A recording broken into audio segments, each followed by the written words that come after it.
এই বেটাগুলো বিয়ে দিছি আমার একটু কাজ কমবে বলিয়া বেলা দুপুর অবধি ঘুমায় থাকবে দুই দুধে সল বিয়ে দিছি আর বৌমাগুলো হইছে সব রাজরানী এমনিতেই আমি মাজায় ব্যথায় বাঁচি না। এই আমার বয়স কি উঠে আসতেছে ডাক্তার কত করে কইছে মাজা নিচে করে কোনো কাজ করবা না। তোমারে ঝাড় দিতে কইছে কিডা? ফেলাই থাও, নিত্যদিন উঠোন ঝাড় দিয়ার কিসির ঠেকা পড়ছে তোমার? মিনসে ঘুমিতে উঠে গেল ডিম খাওয়া দিতে বলছে। এই মিনসে তুই জানিস না আমি যদি উঠোন ঝাড় না দিই এইভাবে বাসি উঠোন পড়িয়ে থাকবে না। পয়লা কথাতেই তুমি আমার মিনসে কইয়ে অ্যাটাক করলে সুকুমারের মা।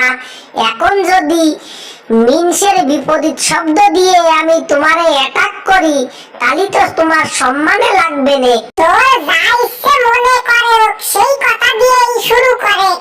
আমার মান সম্মান নিয়ে চিন্তা তোর করা লাগবে না নে। তোর মতো বুড়োর লগে বিয়ে হওয়ার সাথে সাথে এই আন্না বিশ্বাসের মান সম্মান সব গানের দলে ভেসে গেছে। থাক থাক, পুরনো কথা আর তুলবার চাই না। কাটাকাটি করে মাইয়ে বিয়ে দেবে না বলিয়া তোর বাপ পড়াইয়ে একেবারে লাউর বস বানায় ফেলাইছে। ভাগ্যিস এই উপেন বিশ্বের যাইয়ে ফাঁদে পা দিয়েছিল, তাহলে ওই বিশ্বের সবচেয়ে বড় লাউ খান কোলে নিয়ে সারা জীবন পার করা লাগতো। সওয়াল পাওয়াল কাকে নইয়ে আদর করার ভাগ্য আর অত না। কি করলু তুই? আমার বাপ মা ফাঁদে ফেলায় আমার বিয়ে গেছে? হ্যাঁ, এত